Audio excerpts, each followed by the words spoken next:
3, 2, 1. Good evening, ladies and gentlemen, and welcome to today's Webb County SD21 Tejano Democrat debate. My name is Eduardo Chapa. I'm the regional chair for Webb County SD21 Tejano Democrats, and I'll be your host for today's event. Thank you very much for being here. Everyone present today, we thank them very much for being here and participating, and for the many watching at home, welcome to our platform.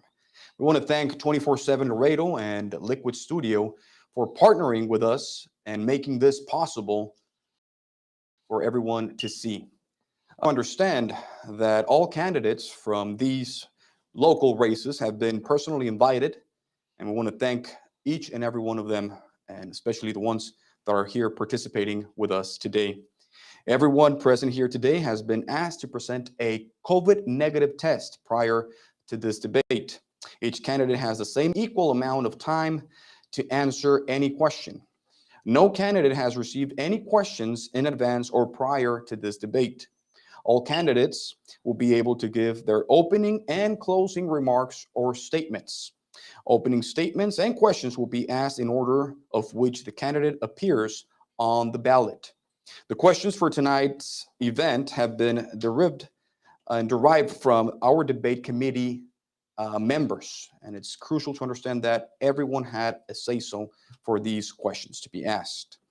All candidates have the prerogative to wear a face mask if they wish to do so. At this time, I would like to introduce our team. Our Vice Chair for Webb County SD21 Tejano Democrats, Ms. Ana Cavazos Ramirez. Thank you very much for being here, ma'am. Also, our chair, youth chair for our chapter and for our local chapter and state chapter for the youth chair, Jose Pepe Arreazola. Our timekeepers for tonight's debate is Ms. Judy Gutierrez and Ms. Sylvia Palumbo. Thank you very much for being here, ladies and gentlemen. At this time, without further ado, I would like to introduce, and you have a 1-minute opening statement. Here with us today is candidate Mr. Rudy Gonzalez for Justice of the Peace, Precinct 2, Place 1. Rudy, you have 1 minute for opening statement. Hi, my name is Rudy Gonzalez Jr. I was born and raised in South Laredo. I'm currently a city council member going on my last year. I'm almost termed out. Decided to run for Justice of the Peace, Precinct 2, because I want to continue helping the people, making a difference, helping the community, continuing to do what I started to do at the city. Of course, in a different seat now, of course. And, I just want to do it because I know I have the experience. I've been in law enforcement for about 21 years now. I've been with the city for about 8 now. I'm in the district too. I work with the Laredo Independent School District. I'm a teacher, a criminal justice teacher, actually. So the law enforcement field follows me a lot, and thanking my Lord and Savior Jesus Christ for allowing me to be here with you today. And, hopefully all goes good. Thank you. Thank you very much, Rudy Gonzalez, for that opening statement. At this time, please help me welcome Judge Bobby Quintana, Justice of the Peace, Precinct 2, Place 1. 1 minute opening statement. Good evening, Laredo. My name is Judge Bobby Quintana. I am your current Justice of the Peace, Precinct 2, Place 1. I am a 28-year veteran from law enforcement. I started working in 1993 at the jail. I've been a public servant for 28 years. And with your vote of confidence back in 2018, I was given the opportunity by you, the voters, to be your Justice of the Peace. And as your Justice of the Peace, we've been working for you, not just in the court, but in the community. I'm here to serve you. I am here to help anybody that needs help, and we are here to protect in every way that we can. Thank you. Thank you very much, Judge Bobby Quintana, for that opening statement. Without further ado, please help me welcome Ms. Ana Cavazos Ramirez. Ana, go ahead with the debate. Gentlemen, thank you again for participating in this debate and educating the community and your voters of the issues in this campaign. Again, for our public, I would remind them that we invited all 3 candidates that are vying for this position. The third candidate did not accept our invitation, so I want to again thank you both for being here today. We are going to be asking the questions in the order that you appear on the ballot. And so the first question will go to Mr. Rudy Gonzalez. You have 1 minute to answer, after which we will go to the same question to Mr. Quintana, or Judge Quintana. If either of you all need the question repeated, just ask us and we'll repeat the question. Thank you. Question 1 then to Mr. Rudy Gonzalez. What are your qualifications which you believe qualify you for this position, and why should the voters elect you to this position rather than the incumbent or the other candidate? Good question. 21 years of law enforcement experience is what I bring to the table. Plus my 7 years on top of that, my 7 years that I have served as a public servant as well for the city of Laredo as a city council member. Now, the last 3.5 years, going on 4, I've been teaching at Laredo Independent School District. So I also teach and I do counsel. And, with that, all that experience that I've gained over my career, I think that I am a good candidate. I think that I can serve the people. I can continue to serve the people the way I've been serving the last 7 years. I love my students. I love what I do when I teach. I teach criminal justice, so I continue in the law enforcement field, which is a big part of being a justice of the peace. I mean, you have to talk about the law, right? I mean, you have to discuss the law. You have to take control of your office and do what you need to do to be able to succeed in life. What was the question? Mr. Quintana, I'll repeat the question, and yours will be just a little bit different, but the same question. The question is, what are your qualifications which you believe qualify you for this position, and why should the voters re-elect you to this position rather than either of the other 2 candidates? First of all, my 28 years of experience in law enforcement, and I'm going on my 4th year as your Justice of the Peace.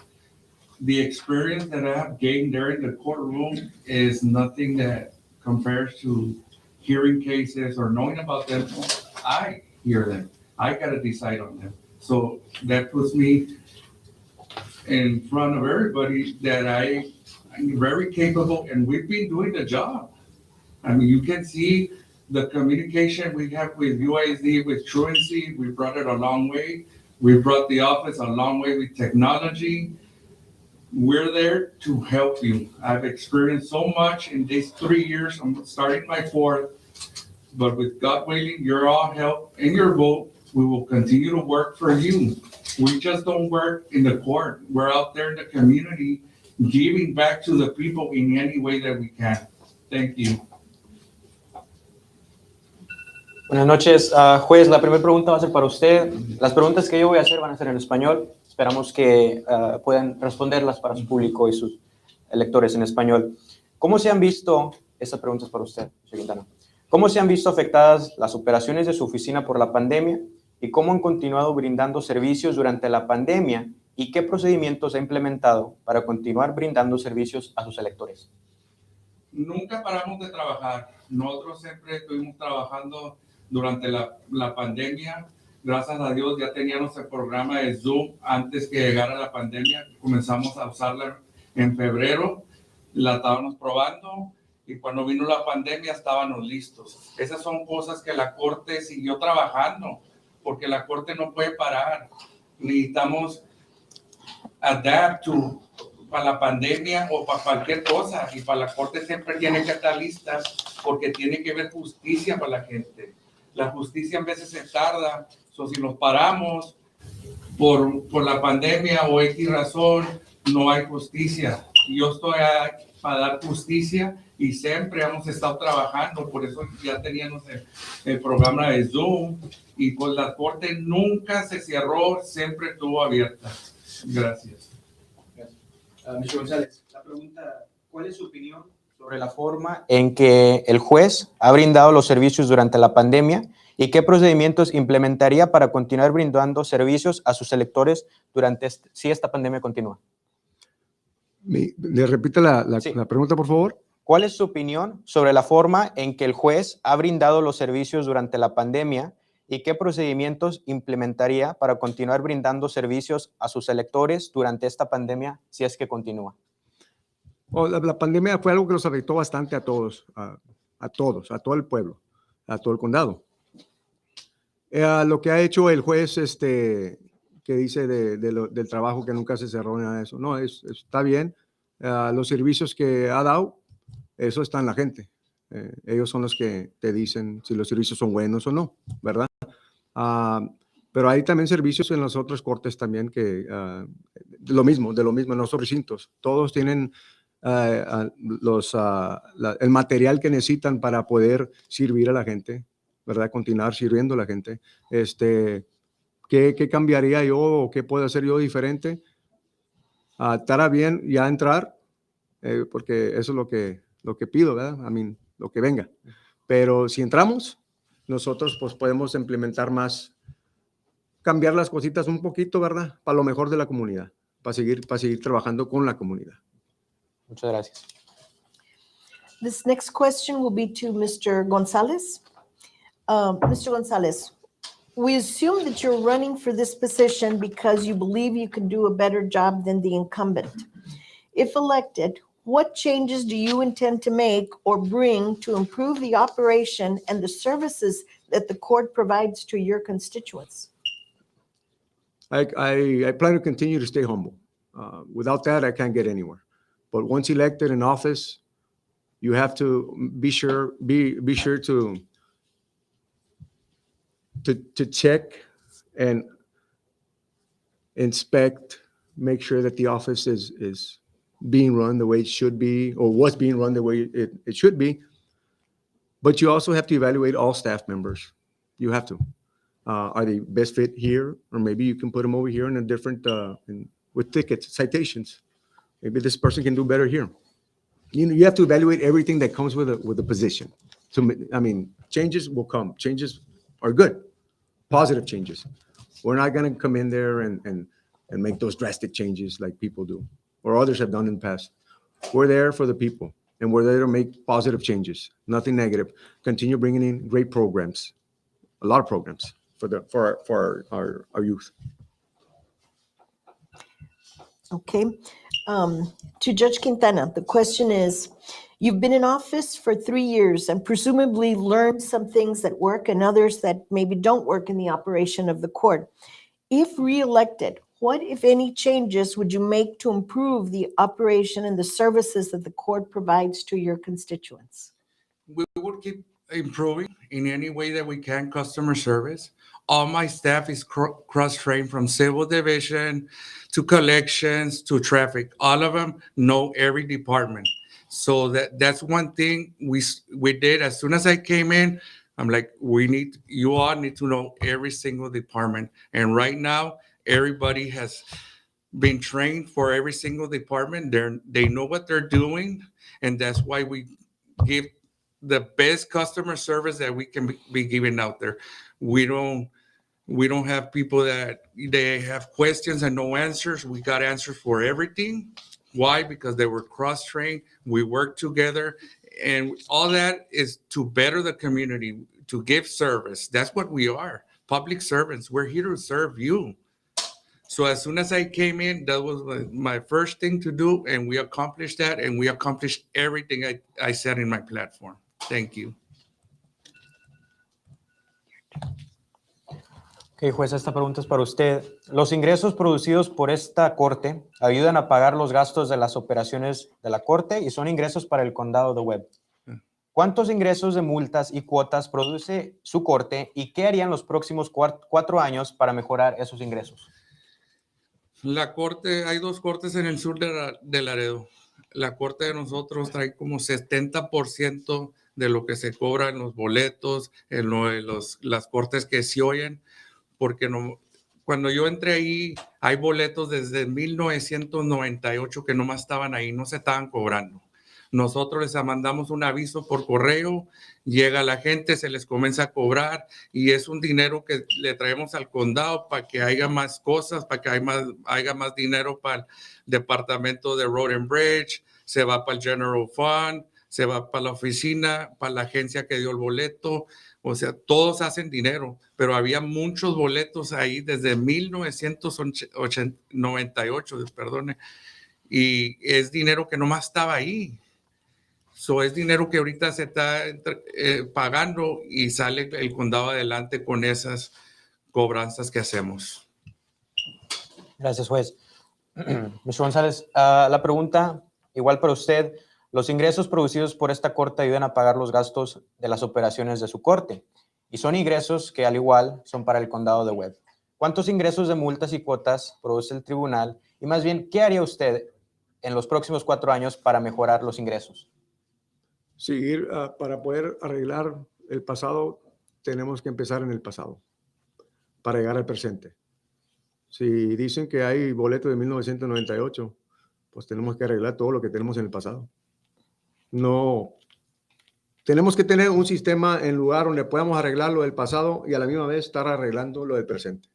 Si no, así nunca se va a hacer nada. Se va a seguir acumulando para el que siga, para el que siga, para el que siga cuando estemos corriendo para la misma posición. Nosotros lo que podemos hacer es nomás tratar de trabajar en eso como juez de paz, direct ourselves to that y hacer lo que tenemos que hacer para poder ayudar a la comunidad. Sí, sabemos que bastantes pues te van a decir, pues ese boleto nunca lo habían metido, nunca estaba aquí, pero pues hablando con ellos y explicándoles, comenzamos a trabajar con ellos a lo mejor que podamos cara a cara. Muchas gracias. The next question will go to Mr. Gonzalez first. Mr. Gonzalez, to your knowledge, how have the handling of truancy cases in this court been affected by the pandemic?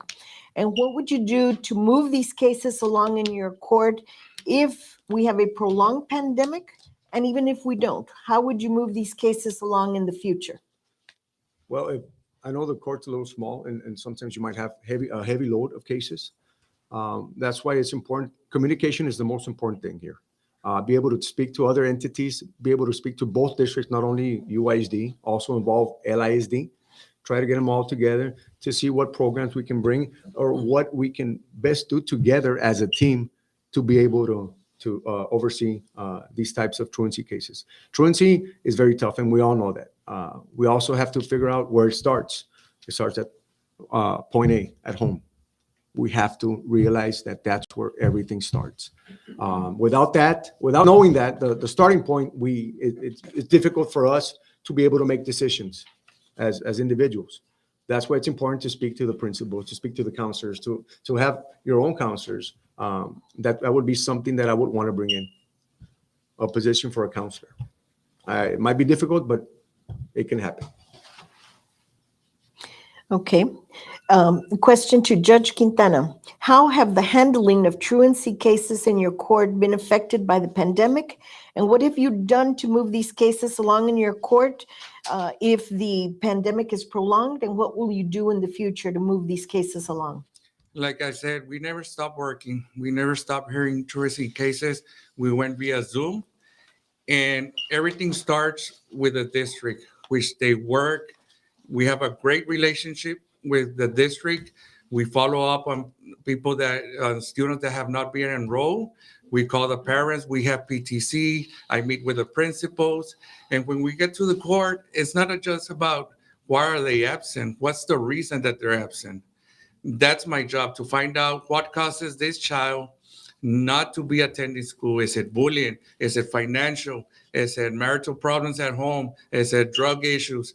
Those are the issues that I take upon myself, along with the county attorney, that we need to find out what causes truancy. Not just, oh, he was absent 20 days, let's find him. No, it's not about that. It's about finding the root of the problem and solving it. And I want to thank UISD because they do an amazing job. Thank you. Muchas gracias. La última pregunta, empezamos con usted, juez. ¿Qué programas tiene ahora o planea implementar para proporcionar incentivos para que nuestros niños en edad escolar continúen en la escuela o busquen una educación superior o alternativamente una educación vocacional? Ahorita tenemos un programa que se llama Uniting Families y ROPES. Es donde los mandamos, que ellos van a cumplir una clase. Y tenemos vamos a hacer un scholarship for attendance para todos los niños que tienen perfect attendance. Estamos trabajando para este año que venga, para los que graden, si atendieron todo el año de perfect attendance, les vamos a ayudar con un scholarship. Es algo nuevo, pero es algo para motivar a los estudiantes, que la educación es bien importante y nomás con la educación podemos salir adelante.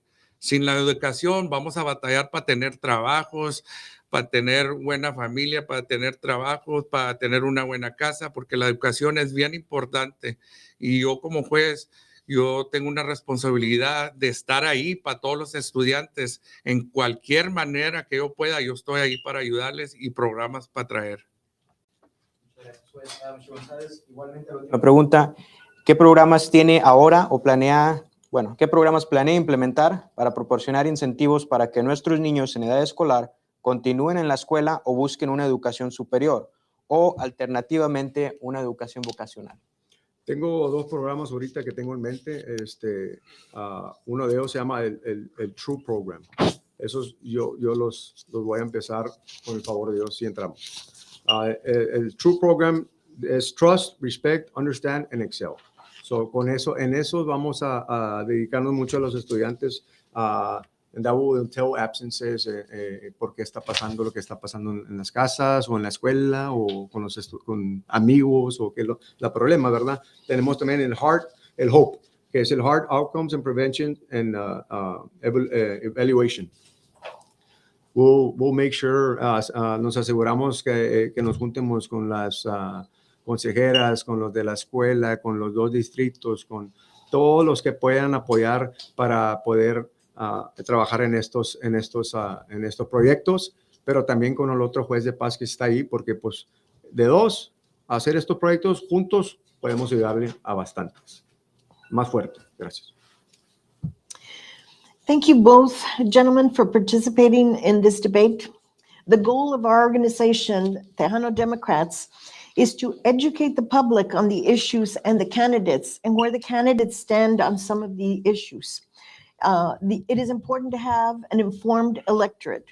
And to that end, we remind everyone that early voting starts February the 14th and goes on through February the 25th, and that election day is March 1st, and that we need you all to exercise your right to vote. Since this is the end of our questioning, I will now pass it on to our moderator for commencement of the closing comments by the candidates. Thank you very much, Ms. Ana Cavazo Ramirez. And at this time, we will like to hear first from Councilman Rudy Gonzalez on your closing remarks. You have 1 minute, starting now. Well, I want to thank Webb County, of course, Tejano Democrats for having us here in this debate. This is to show the public, or to give a little intel to the public of what we all stand for as individuals and what we bring to the table. Of course, you can't always get it all in one session or in one debate, but you get a little bit of what we bring to the table. I just want to, just thank everybody for always supporting and asking for your vote of confidence on Election Day, which is March the 1st. I want to thank everybody who's been there for us since day one, and I want to also, of course, early voting, like they mentioned, February 14th. But I also want to, congratulate everybody that's in the race, and I want to wish them the best. May the Lord bless them and continue to bless each and every one of each and every individual that's out here, and also to Mr. De Leon, who couldn't make it. May God bless him in this ride, and we hope to see you very soon out in the streets. We'll be out there, continue campaigning and continue working hard for the community. More than anything is showing love to everybody that supports, and to everybody that doesn't, it's okay. We're still here. Thank you very much, Councilman Rudy Gonzalez. At this time, we would like to hear for your closing statement, Judge Bobby Quintana. You have 1 minute, sir. All right. Thank you, Tejano Democrats, for having this debate. This is to inform the people what is it that we do, what the office does. 3 years ago, you trusted me with your vote, and we've done nothing but work for you, the people of South Laredo. We've been working every single day through a pandemic. I was out there giving out food where there was no food at the HEBs. I see leaders and I see myself as a leader by example. I'm always hands-on. I'm out there. Like they say, when I'm passing out, we're doing the Christmas gifts, I'm out there. I send my staff, but I involve. And that's part of being a judge in doing his community service to the public. You all, South Laredo, have seen the change that was there before and that the change that we brought to that office. And with your vote and with your vote of confidence, once again, I will keep moving that court forward because I'm here to serve you. Thank you. Thank you very much, Judge Bobby Quintana. Ladies and gentlemen, you just heard from the candidates for Justice of the Precinct 2, Place 1. And we want to remind the public that this has been possible thanks to the collaboration, of course, of Webb County SD 21 Tejano Democrats, 24/7 Laredo, Liquid Studio, and of course, this is also recorded for YouTube. So if you want to go back and see all these races, of course, the debate for these races, you can also do it on YouTube. Queremos agradecer, obviamente, a nuestro amable auditorio y a nombre de Eduardo Chapa, un servidor, mi equipo, Misana Cavazo Ramírez, José Pepe Arrezola, Judy Gutiérrez, Silvia Palumbo y todos los Tejano Democrats en todo el estado. Somos la voz del pueblo y estamos aquí para servirle a usted día y noche y siempre, porque creemos en la democracia y por eso esto es posible, gracias a su participación.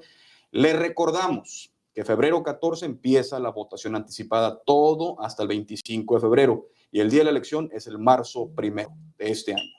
We remind the public that February 14th, it's early voting, starts early, all the way to the 25th of this month, February 25th. And election day is March the 1st. Thank you very much. May God bless you. May God bless the United States of America.